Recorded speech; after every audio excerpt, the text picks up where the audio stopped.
হযরত শাহজালাল আন্তর্জাতিক বিমানবন্দরের নাম পরিবর্তন করে জিয়া আন্তর্জাতিক বিমানবন্দর করার দাবিতে উত্তরায় মানববন্ধন করেছে স্থানীয় এলাকাবাসী।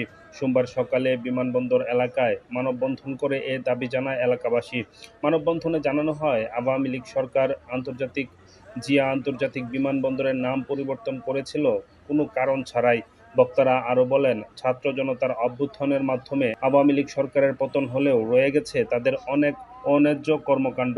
তাই অন্তর্বর্তীকালীন সরকারের উপদেষ্টার কাছে এলাকাবাসী দাবি জানিয়েছেন অবিলম্বে বিমানবন্দরের নাম পরিবর্তন করার।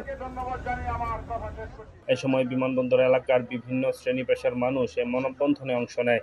এছাড়াও ছাত্র জনতার অভ্যুত্থানের নিহতদের মাগফিরাত কামনা ও শহীদদের প্রতি সমবেদনা জানান বক্তারা।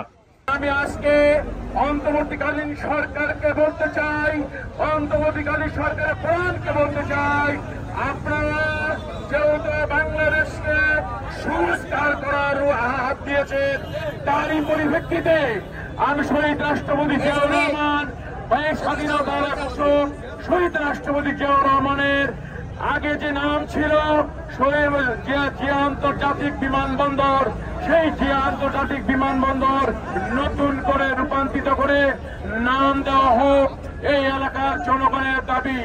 তাই আমরা সকল জনগণ আপনার কাছে অনুরোধ করছি, অতি বিলম্বে জিয়াউর রহমানের নাম অন্তর্ভুক্ত করুন এবং তার বাস্তবায়ন করুন। বাংলার মানুষকে আশ্বস্ত করুন, এই এলাকার জনগণদেরকে আশ্বস্ত করুন। এর আগে 2010 সালের 15 ফেব্রুয়ারি জিয়া আন্তর্জাতিক বিমানবন্দরের নাম পরিবর্তন করে হযরত শাহজালাল আন্তর্জাতিক বিমানবন্দর করার সিদ্ধান্ত অনুমোদন দেয় বিগত সরকারের মন্ত্রিসভা।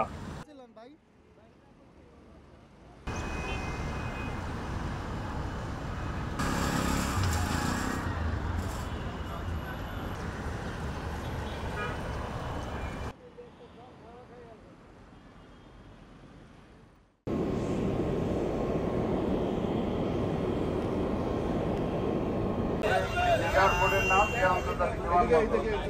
উনি স্বৈরাচারী সরকার, শেখ হাসিনা সরকার, এর নাম পরিবর্তন করেছেন।